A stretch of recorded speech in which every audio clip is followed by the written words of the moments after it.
Azərbaycanlılar və türklər Ermənistanda daşınmaz əmlak alır. Bu mövzu bugün Ermənistan Respublikasında ən çox müzakirə olunan mövzulardan biridir. 5-ci TV kanalı xəbər verir ki, bəzi şübhəli şəxslər Araqaçotun bölgəsində və aparanda torpaq alır. Agentliyin jurnalistləri həmin yerlərdə olub və yerli sakinlərlə söhbət ediblər. Zənnimcə, alıcılar ərəb pasportlu türklər yaxud Azərbaycanlılardır. Nəyə görə bunu açıq şəkildə deməyə niyə qorxursunuz ki? Buna görə sizi heç kim güllələməyə hazırlaşmır. Həqiqəti demək lazımdır. Bu ağacları onlar əkiblər. Həmin insanlar burada torpaq alıb ev tikirlər. Özləri üçün yaxşı şərait yaradıblar. Hətta suvarma üçün yeni çənd də tikiblər. Ohanavan kəndinin icma başçısı Edgar Hayrapetyanın sözlərinə görə naməlum şəxslər əsasən Araqaçotunda torpaq alır. O vurğulayır ki, evlər və torpaq sahələri birbaşa sahiblərindən alınıb.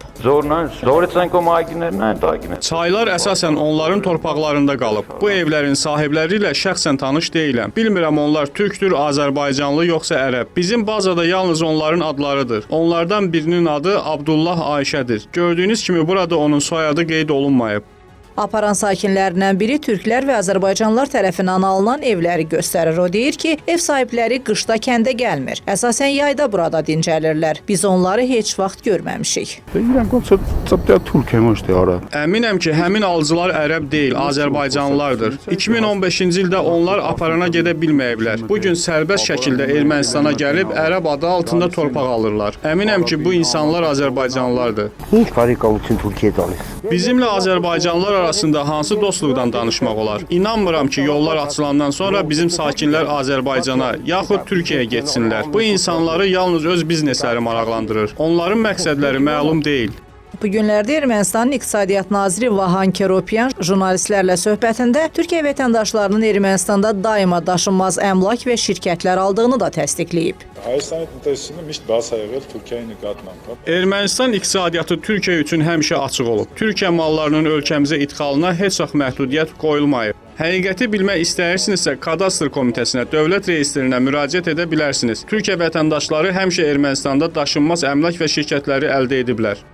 5-ci TV kanalının jurnalistləri də Yerevanda sorğu keçiriblər. Ermənistan paytaxtının sakinləri Azərbaycan və Türkiyə vətəndaşlarının öz ölkələrində daşınmaz əmlaka necə sahib olduqları və Ermənistana necə çatdıqları sualından narahatdırlar.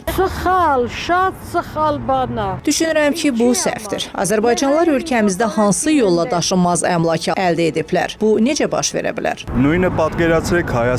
Təsəvvür edin ki, Ermənistan vətəndaşları sakitcə Azərbaycanda gəzir, yaxud oradan daşınmaz əmlak alırlar. Azərbaycanda buna icazə verərlərmi? Fikrimcə yox.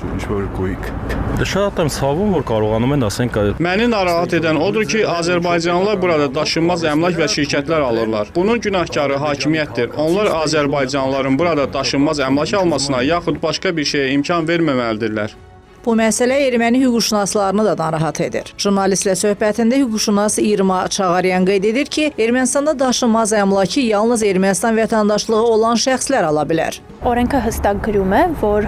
Qanunda açıq şəkildə göstərilir ki, Ermənistanda daşınmaz əmlak almaq üçün bizim ölkənin vətəndaşlığı olmalıdır. Yəni, bizim ölkənin vətəndaşlığı olmayanlar Ermənistanda ev və torpaq ala bilməz. Kadastr Komitəsinin məlumatına görə Türkiyə vətəndaşlığı olan şəxslər 2005-ci ildən, Azərbaycan vətəndaşlığı olanlar isə 2012-ci ildən Ermənistanda əmlak almağa başlayıblar. Ümumilikdə Türkiyə vətəndaşları Ermənistanda 83, Azərbaycan vətəndaşları isə 6 daşınmaz əmlak alıblar. Kanalımıza abunə olaraq bizə dəstək olun və hər gün ən yeni xəbərlərdən xəbərdar olun.